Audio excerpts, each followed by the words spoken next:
안녕하세요. 오늘은 애통하는 자가 복이 있나니 저희가 위로를 받을 것이며, 여기에 대한 말씀을 나눠보기로 하겠습니다. 복받은 자의 애통, 애통도 복인가? 이 나함이라는 단어는 애통과 위로는 하나로 엎여 있는 단어입니다.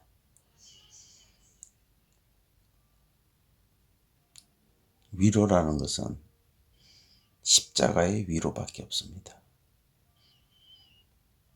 저주받은 자만이 애통할 수 있고,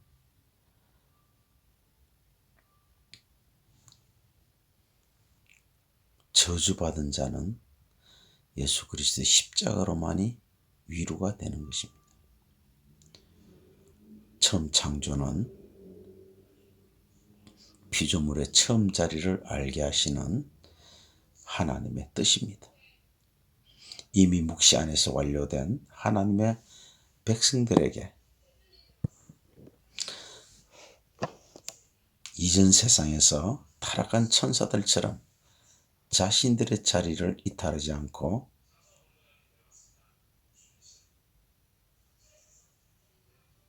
직접 오감을 가지고 육체를 가지고 경험하시게 하는 하나님의 은혜인 것입니다.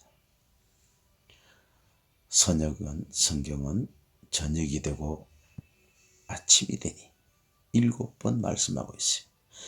이 세바는 7번 세바, 하나님의 맹세, 언약입니다. 하나님은 율법으로, 선악과로, 구약으로 잠깐 동안 우리를 애통하게 하시고, 복음으로, 생명나무로, 신약으로, 영원으로 위로하시는 것입니다. 시편 30편 5절에 그 노염은 잠깐이요 그 은총은 평생이로다. 저녁에는 울음이 기숙할지라도 애통할지라도 아침에는 기쁨이 오리라. 하나님의 위로가 충만하다는 뜻이에요. 원어 자체도 복 있는 자여 애통하는 자이다. 그가 위로를 받을 것이다. 이렇게 기록하고 있어요. 인간은 스스로 자아 현실을 돌아보고 애통의 자리에 내려갈 수가 없습니다. 이미 묵시 속에서 완료된 자신의 백성들에게만 하나님에 의해서 애통하게 되는 것입니다. 주님께서 그들에게 눈물의 빵을 먹이시고 눈물로 물리도록 마시게 하셨습니다. 시편 80편 5절에 이렇게 말씀하셨습니다. 애통은 하나님이 자기 백성들에게만 하게 하시는 거예요. 그러므로 애통은 성도가 피하여 할 저주가 아니라 필연적으로 반드시 통과해야 될 복인 것입니다. 성도는 이 세상에서 아름다운 사람으로 이만큼 변화되었어요 하고 하나님께 칭찬받도록 이 땅에 보내진 자들이 아닙니다. 말씀을 통해 정확한 자아인식으로 인하여 이 땅에서는 어떠한 노력과 방법으로도 인간이 스스로 구원할 수 없는 자신을 바라보고 통곡하는 그 자리로 내려보내는 것이 하나님의 뜻입니다. 라오디시아한 점이 뭡니까? 외형적으로 부족함이 없는 환경이 마치 신앙의 부자로 착각하는 자들. 내가 말하기를 나는 부자라 부유하여 부족한 게 없다 하다. 내 공고한 것과 가련한 것과 가난한 것과 눈먼 것과 벌거벗은 것을 알지 못하는도다. 계시록 3장 17절에 말씀하고 있어요. 착각이죠. 많은 성도들이 열심으로 신앙생활 한다고 새벽기도 열심히 다니고 열심히 전도하고 선교여행 가고 열심히 헌신하고 열심히 선행한다고 해서 영적으로 부유하다고 착각하는 거죠. 가난한 자는 십자가에 달려서 아버지께 버림받은 자리까지 순종하신 예수의 마음이고 바로 그게 상한 심령입니다.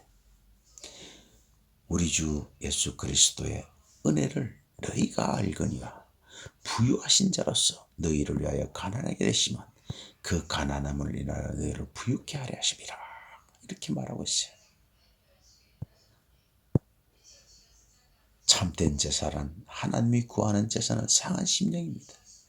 하나님이여 상하고 통해하는 마음을 주께서 멸치 아니하신다. 하나님의 점 없고 티 없는 제물만 받으시는데 티 없고 흠 없는 제물은 예수 그리스도밖에 없어요. 오직 흠 없고 점 없는 어린 양의 그리스도의 복이 필요한 것이니 그는 창세 전부터 미리 알리신 바 된 자나 이 말세에 너희를 위하여 나타내신 바 되었으니 너희를 저희 죽은 자 가운데 살리시고 영광을 주신 하나 그리스도로 말미암은 자들에게 너희 믿음과 소망이 하나님께 있게 하시니라. 우리의 믿음과 소망은 하나님께 있습니다. 우리에게 있는 게 아니에요.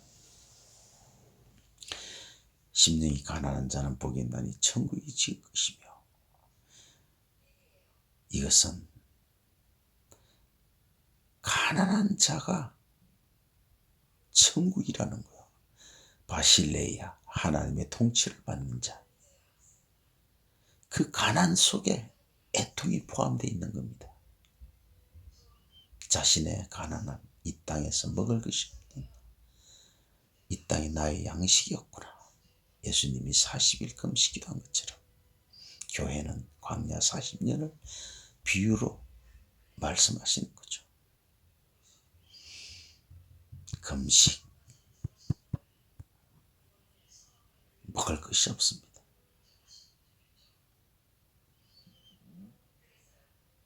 그래서 애통하는 거예요.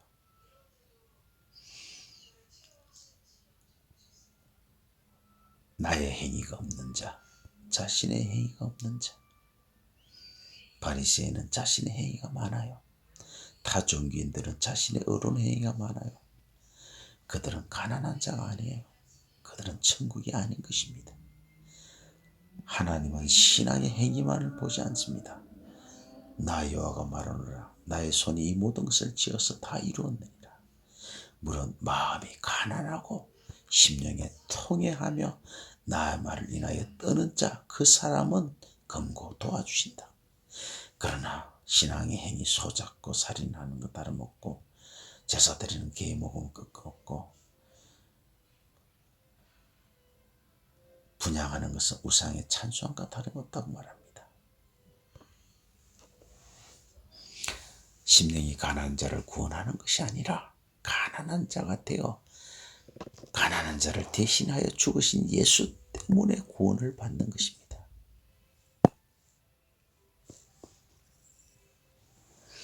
자신의 가난을 직시할 때 예수님이 가난을 깨닫게 되는 것이죠. 주 여호와의 신이 내게 임하였으니 여호와께서 내게 기름 부으사 가난한 자에게 아름다운 소식을 전하게 하셨습니다. 가난한 자에게. 왜? 그의 영광을 나타내기 위해서. 그래서 예수 그리스도는 자녀들을 혈육에 함께 속하였다고 한 모양으로 혈육에 함께 속하시어 사망의 세력을 마귀를 없이 하시며 죽기를 못사하며 일생에 매여 종노릇한 자들을 놓아주시려 하려 하심이라.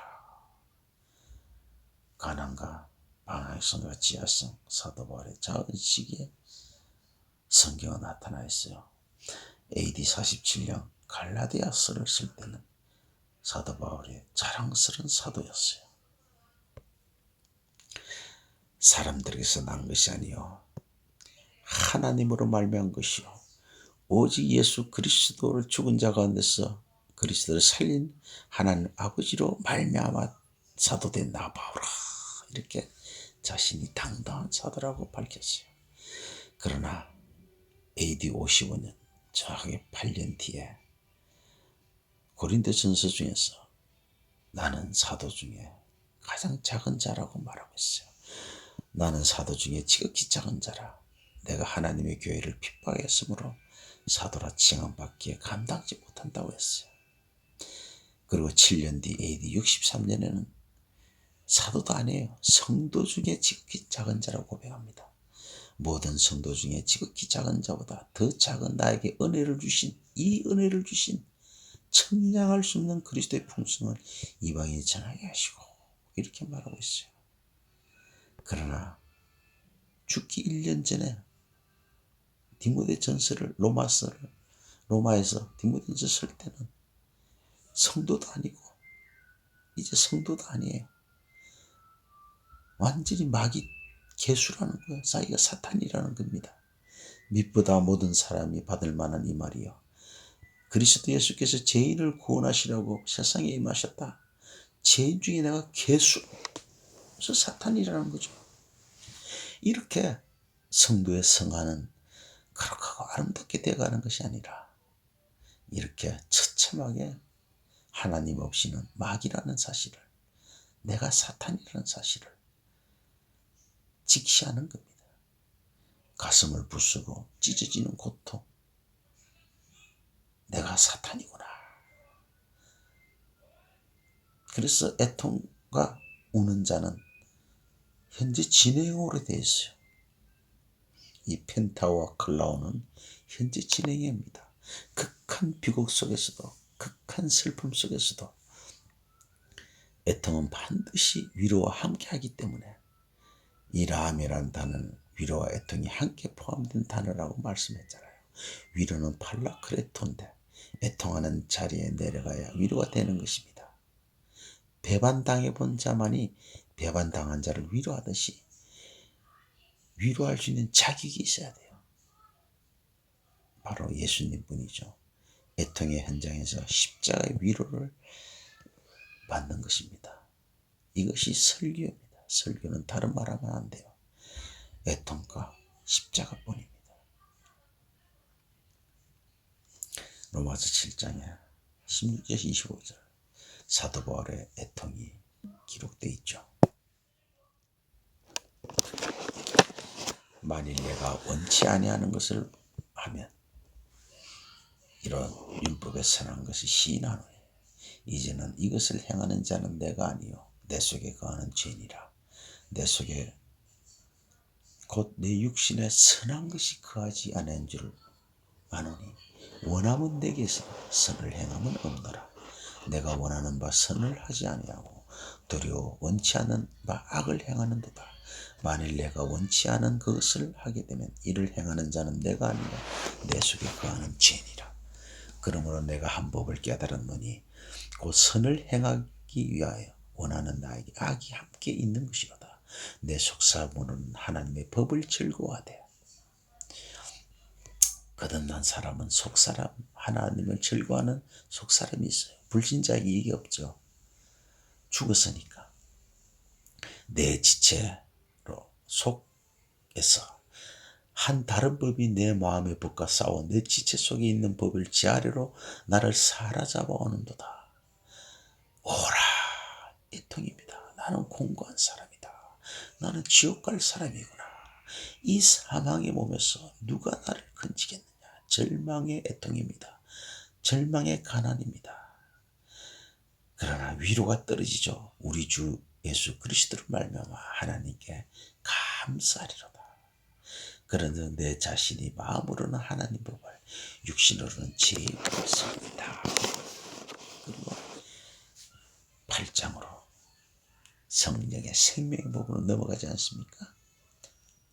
주님의 애통은 나사로의 사망의 무덤을 열어버립니다. 너는 이 말로 너에게 이르되 내 눈이 밤낮을 끊지 않고 눈물을 흘리리. 이는 처녀의 딸 내 백성이 큰 파멸과 중한 창상을 일하며 망함이라. 자기 백성의 망을 보고 주님이 눈물을 흘리세요. 그러나 하나님의 눈물에는 반드시 메시지가 있습니다. 저녁이라는 인생을 살고 있는 우리들, 반드시 아침이 오는 것입니다. 그래서 저녁이 되고 아침이 되니 하루입니다. 저녁과 아침이 한 날이에요. 우리 인생의 날입니다. 라함과 긍휼과 자궁 같은 단어인데, 눈물을 흘리며 씨를 뿌리는 자는 기쁨으로 거두리로다. 울며 씨를 뿌려 나가는 자는 청년 기쁨으로 그 단을 가지고 오리다. 하나님의 뜻에 맞게 마음으로 아파하는 것은 회개하여 구원에 이르게 하므로 후회가 없고, 세상의 일로 마음 아파하는 것은 죽음에 이르게 하는 것입니다.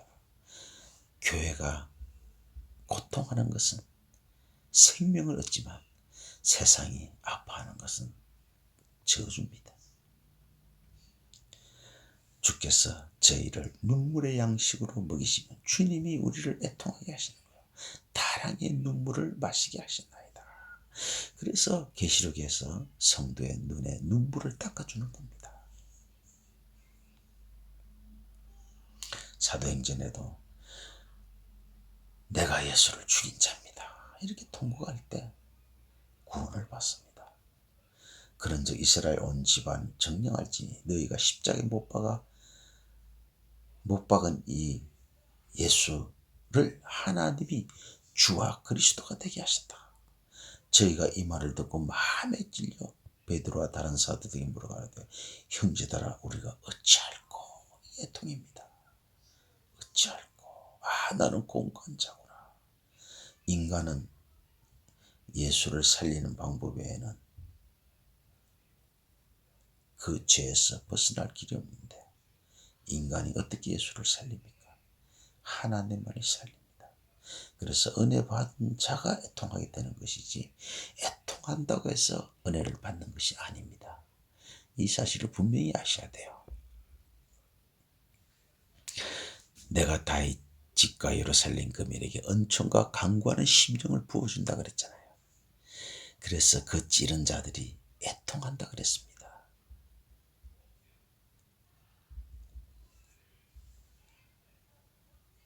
다윗이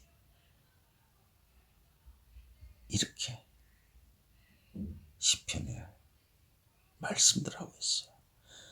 내가 말하기를 두릴 건데 저희가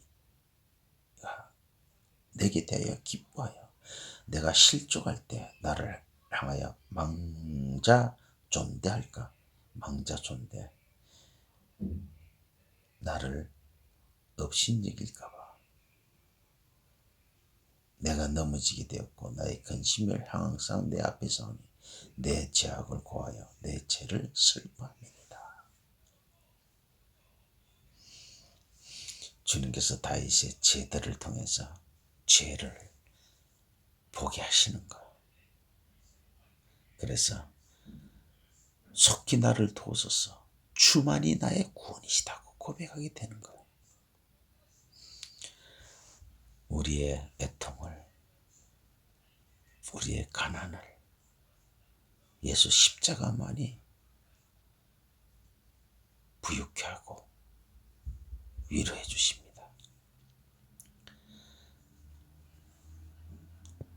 세리들 보세요. 눈을 들으러 하나님을 쳐다보지도 못하고 불쌍히 여겨달라고 해요. 그러나 바리새인들은 자기 신앙의 행위를 자랑했어요. 저 세리와 같지 않다고 했어요. 여러분, 하나님 앞에 없음의 존재들이 무슨 가치가 있다고, 자기 행위에 무슨 가치가 있다고, 주를 위해서 목숨을 버리겠다고. 우리의 목숨이 주를 위해서 무슨 도움이 됩니까?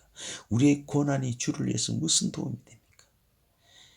코에 숨을 막으면 사라질 존재들인데,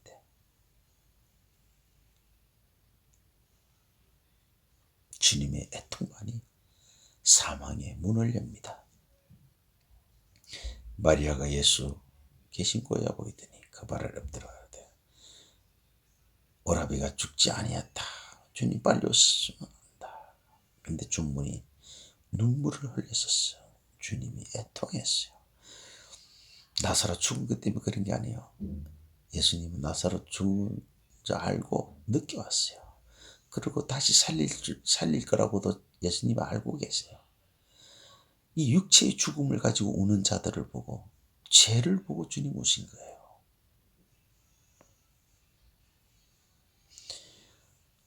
우리는 주님의 눈물이 사망의 무덤을 깨뜨린다는 사실을 알아야 됩니다. 이 세상에 이 사망에서 건질 자가 아무도 없습니다. 성경은 영원한 위로자십니다. 무엇이든지 전에 기록한 바 우리의 교훈을 위하여 기록된 것이니 우리로 하여금 인내로 또는 성령의 안위로, 이게 위로입니다. 소망을 가지게 하려 함이라.